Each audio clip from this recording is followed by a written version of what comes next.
लोकसभा में विपक्ष के नेता राहुल गांधी के एक ट्वीट ने सियासत का माहौल गर्म कर दिया है। राहुल ने एक बार फिर महाराष्ट्र के विधानसभा चुनाव में धांधली का आरोप लगाया है और इसके बाद चुनाव आयोग ने पलटवार किया। वहीं बीजेपी ने भी राहुल गांधी के खिलाफ मोर्चा खोल दिया है। राहुल गांधी ने क्या कहा है, आपको दिखाते हैं।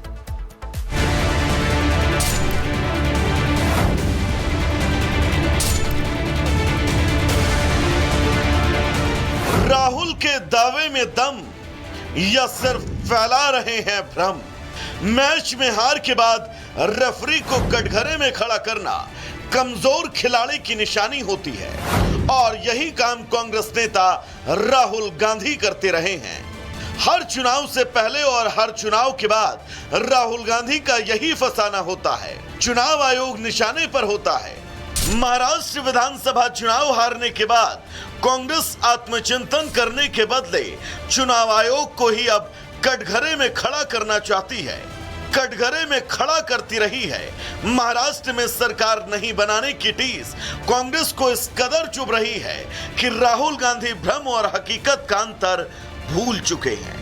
महाराष्ट्र चुनाव में धांधली का दावा कर रहे हैं। राहुल आरोप लगा रहे हैं कि महाराष्ट्र चुनाव में बीजेपी ने 5 स्टेप में फिक्सिंग की। चुनाव आयोग में अपने हिसाब से लोगों की नियुक्ति की। वोटर लिस्ट में फर्जी नाम जोड़े। वोटिंग का आंकड़ा जरूरत से ज्यादा दिखा। जिन इलाकों में बीजेपी को हार का डर था वहां फर्जी वोट डलवाए गए और फिर सबूतों को छिपाया गया।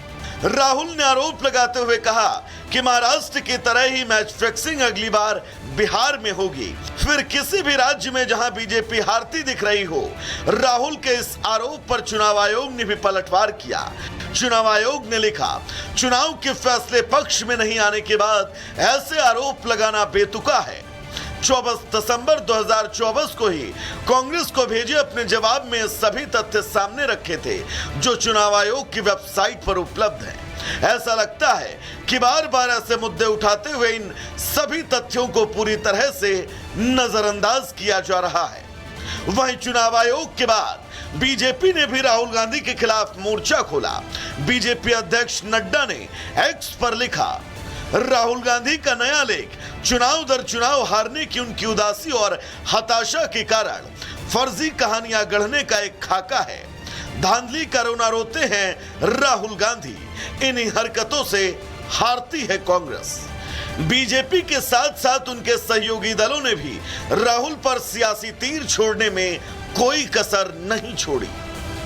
50 वर्ष होने वाले इमरजेंसी को मैच फिक्सिंग और सिस्टम फिक्सिंग और सिस्टम को किस प्रकार से संविधान को तार-तार किया, ये सबसे पहले तो उनके परिवार में दर्ज है। वापस से अगला चुनाव हारने के लिए बहाना बनाया जा रहा है। इनको पता है कि अब इसके बाद ये लोग बिहार का भी विधानसभा का चुनाव हारने वाले हैं, तो उसकी भूमिका तैयार की जा रही है। मैं उनसे पूछना चाहता हूं, तेलंगाना में कांग्रेस पार्टी कैसा जीते हैं?